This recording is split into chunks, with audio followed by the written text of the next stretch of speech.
Mr. Pink nace con la idea o con la pretensión de dar cabida al arte de vanguardia, a la experimentación.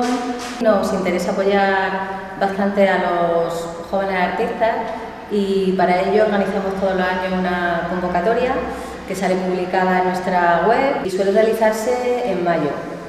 Además de eso, a través de nuestra página web, que es www.mrpink.net, todos los artistas pueden enviarnos dossier, información sobre su obra. Luego recibimos en la galería, hacemos una entrevista y si vemos que tienen cabida dentro de la línea que intentamos seguir, es fácil que puedan conseguir una exposición. Al principio generalmente en una colectiva y con el tiempo pueden llegar a tener una exposición propia aquí en Mr. Pink.